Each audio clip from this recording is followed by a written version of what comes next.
sometimes you have a bunch of random Pitt topics on your mind, a bunch of different things about the team or about what's going on, or just different thoughts that have popped up, and none of them individually could take up a whole show, a whole one of these 20-minute podcasts, but maybe like 4 or 5 of them together could fill up the podcast. And so I think that's what we'll do today. Yesterday we had 5 players to watch in this third week of training camp, so maybe it's something a little bit similar to this, but today I just got a bunch of different topics, a bunch of different things I've been thinking about, a bunch of different things I've been writing about or about to write about, or I'm going to write about, or, I've been meaning to, or I probably won't, or whatever it may be.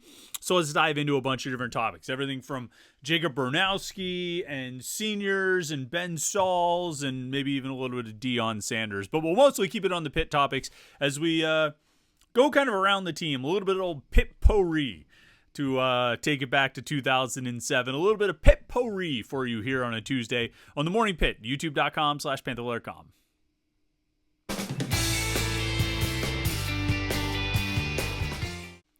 Now, the eagle-eyed among you might have looked at this video, saw the start of this video, and said, wait a second, Chris is wearing a Pitt shirt. He never wears a Pitt shirt. You better believe I'm wearing a Pitt shirt. And if I only stand up to there, you can't see the Sauls size, spill it on the bottom. But look at that rock dribbling a basketball. I know it's football season, but that is an outstanding rock dribbling a basketball logo. And you know where this is from. It's Home Field. Apparel.com is the place to get all of the best Pitt gear you're going to find. I always say, they've got like vintage looks like this, right? I mean, that's instantly recognizable as Pitt.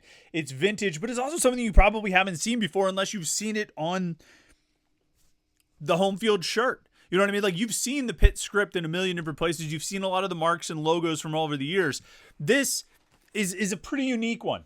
I can't say I've seen too many things with this Pitt rock dribbling a basketball, kind of got a Pitt block on his jersey, this unique sort of Pitt font up at the top. It's pretty unique. I can't say I've seen it, but it's immediately recognizable as Pitt. And that's what Home Field does. And whether it's Pitt or any of the other 80 or 90 schools that they've got at homefieldapparel.com, it's vintage, it's retro, but it's incredibly modern and instantly recognizable. And then they take the great designs and they put them on some of the softest and most comfortable t-shirts, sweatshirts, joggers, jackets, hats, everything you could possibly need. Some of the best quality material you're going to find.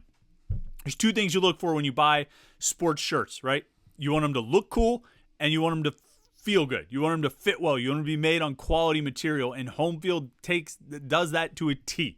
They do it in spades, and it's some of the best stuff you're going to find. And best of all, we can give it to you for a discount. Use the promo code PITT24, PITT24, and get 15% off your first order at homefieldapparel.com.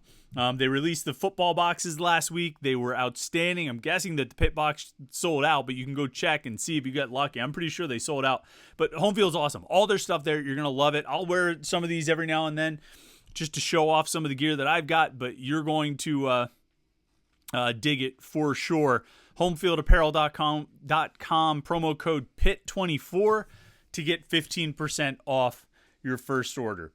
All right, first up, Jacob Bronowski, tight ends coach, special team coordinator, probably somebody we haven't talked about all that much. No, I don't think we've really talked about him at all. I haven't really talked too much about the coaches, maybe occasionally during a mailbag. I think we actually had a question last week, I think it was, of which coaches seem to be doing the best job out of the new coaches. And obviously there's a lot of guys to choose from, 5 new offensive coaches plus a new defensive line coach. Who seems to be doing the best? Who seems to be connecting with the players the best? What are you hearing? And I tell you, Bronowski's name comes up a lot. When you talk to the players about coaches and how they feel about the coaches, his name comes up a lot. Nobody ever says anything bad, of course, but when you just say, who's connecting? Who are you working with a lot? Who are you really enjoying your time with? Which coaches made an impression on you? A lot of them point to Bronowski. And certainly when you talk to the special teams guys, like we talked to Rasheem Biles last week, he of 4 blocked punts last season, he's been doing a lot of work on special teams, and he said that Bronowski has just, quote, changed the culture of special teams. Now, forgive me if I never really considered the idea that there might be a culture of special teams. Kick the ball and make the tackle. Kick the ball through the uprights. Get ready to return, to block for a return.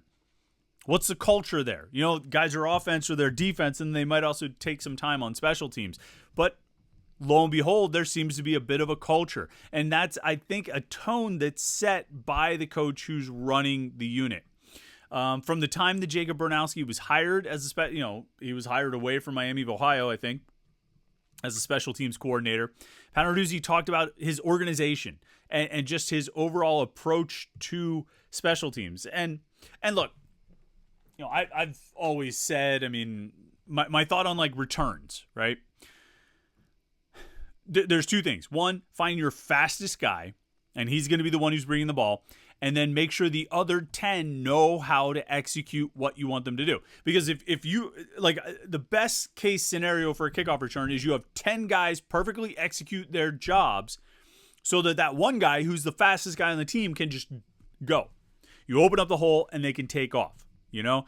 And I think Quadri Henderson was really good at returning kicks, but they had a good scheme. You know what I mean? I think Andre Powell had a good system, and he had guys who could execute it and guys who did execute it. And so there is an organization side to special teams. You know, there is something that goes into the game planning and the schematics, the system of it. And I think you can be more organized or you can be less organized. You can do a better job at communicating and coaching the players to execute, or you can do a poorer job of that. I think you can do a better job of creating a system that when it's executed properly, you know, you can get big plays out of it. And it seems like Bronowski's doing a good job with that. And I always hesitate of like, oh, you can really see it practice, because we don't see that much of practice. Even if we were watching the whole practice, I'm not sure we would have a really clear idea of how the coaches and players are interacting or you know, cohabitating, I guess. But there is something about when, you know, as you see Bronowski work and as you see how the players respond to him. And I'm just talking exclusively about special teams here. I mean, obviously he's working with the tight ends, and that's important, and we'll see what comes of that. But I mean, on the special teams side is exclusively what I'm talking about. I think you can see something. And, you know, a little bit unique. I know, you know, there was a little bit of this in the previous years, but he's really got most of the other assistant coaches involved. You know, I don't think Tim Doust or Jeremy Darvo or Cade Bell are involved. They're off with their position groups during the special teams periods in practice, but everybody else is out there. Everybody else is working. Randy Bates is working. Pat Narduzzi's working. You know, Lindsey Lamar and JJ Laster and, you know, Ryan Manilak, Corey Sanders and Archie Collins. Those guys are all out there coaching special teams and getting those details down in those specific jobs. And so haven't talked a lot about Jacob Bronowski. Haven't really talked that much about the coaching staff at all through the first week and a half, 2 weeks of training camp. But I do think that looks like a really good hire. Maybe one of the best out of this group that was hired this year. And that's not exactly breaking news or a hot take. I think a lot of people had that feeling and that reaction. Setting Cade Bell aside, I mean, there's a lot of extra pressure that comes with his job. But just looking at the hires, I think a lot of people felt good about the Bronowski hire. And I would say through spring camp and now a week and a half of training camp, it looks like a pretty good one.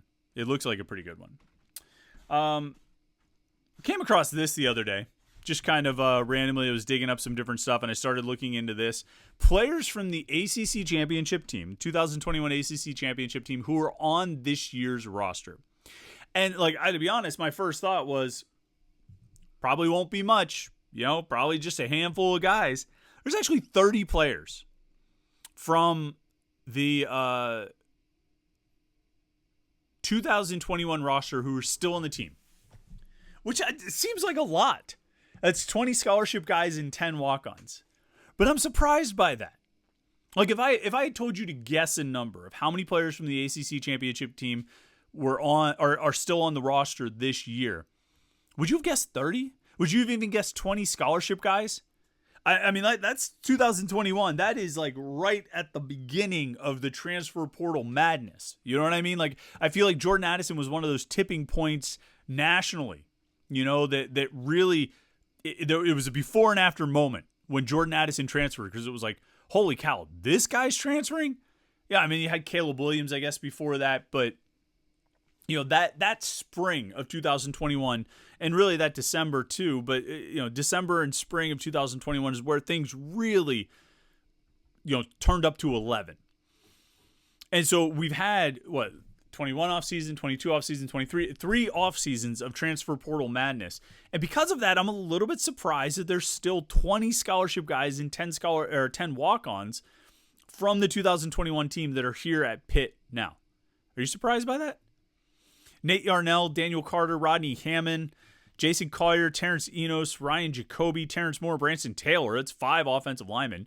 Gavin Bartholomew and Jake Renda, Nate Temple, Nakai Johnson, Elliot Donald, Rashad Battle, Noah Bigelow, Tamarian Crumpley, Javon McIntyre, PJ O'Brien, and Ben Sauls.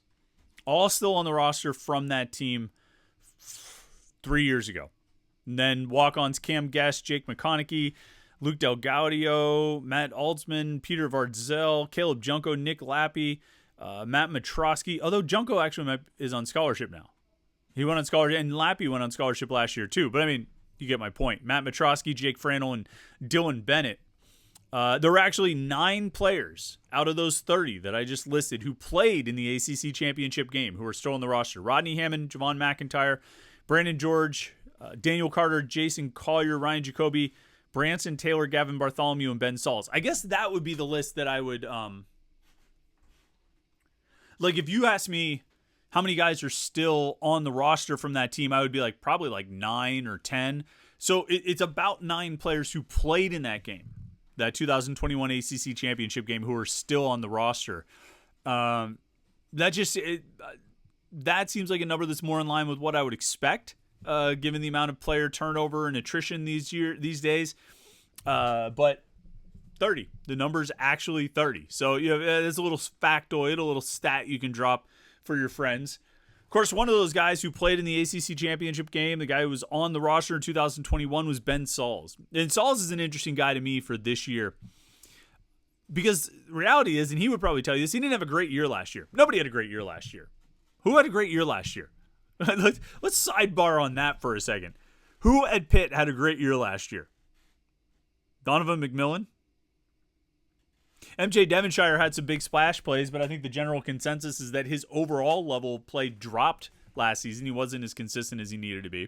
Probably had something to do with why he dropped in the draft. DeAndre Jules had a breakout year, but I don't know if I would say he had a good year or a great year. Who had a good year last year? Well, Ben Sauls did not. He went 11 of 16 on field goals. That's under 70%. It was next to last in the ACC in total field goals made and field goal percentage. I think he was tied with the kicker from Boston College in field goals made with 11. And he was tied with the Syracuse kicker, I think, maybe for last in field goal percentage. No, he was next to last in field goal percentage. The Syracuse guy was last in field goal percentage. So Syracuse had the worst kicker in the ACC. Statistically, Ben Sauls was pretty much the next to worst, the second worst kicker. Now, he only had 16 attempts. I have another stat that, he had 16 attempts in the final 8 games of the 2022 season. He only had 16 attempts all of last year. And so there's part of that too. You're going to have limited opportunities. Your percentages are going to be more out of whack with such a small sample size. And he only missed 5, whereas the year before he missed 4. So he only missed 1 more kick than he had the previous year. But the numbers were really, really bad. And I think Sauls would tell you he needs to get a lot better, but obviously he needs the offense to be better. That would go a long way. But Sauls is an interesting guy to me for this coming season, because his finish to 2022 was incredible. It really was. It was as good as as we've seen a kicker kick. We've often gone over these stats. The first 4 games of the season, he was 5 of 8, which is not great. Actually, no, the first 3 games of the season, he was 5 of 8, which is not a percentage you want to be. He was 2 of 4 against Tennessee, missed 1 at Western Michigan. But the next 10 games, Rhode Island through the bowl game against UCLA, he was 15 of 16.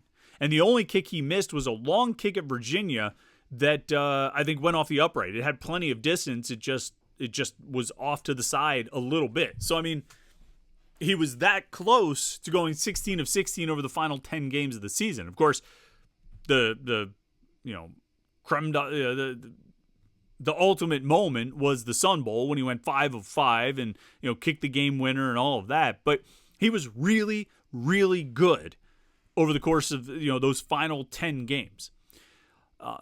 Him regaining that form this year is going to be huge. I think Pitt's offense will be better. I think there'll be improvements. I don't know how considerable they will be.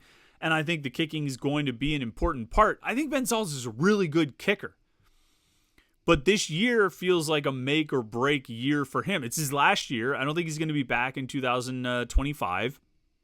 And so he's going to have to show what he can actually do. I mean, he's going to have to show that he's the kicker he was in the final 10 games of 2022, more so than he's the kicker that he was, quite frankly, last season when he went 11 of 16. He's very confident. He believes in himself. He thinks he's one of the best kickers in the country. He thinks he can be that at that level. And I kind of think he can too. But he's got to actually show it. He's got to actually do it. And I think there's a lot of pressure on Ben Sauls this year. I do. I think there's pressure on him to kick at a high level and be reliable and be, that if this offense stalls, no matter where they stall, inside the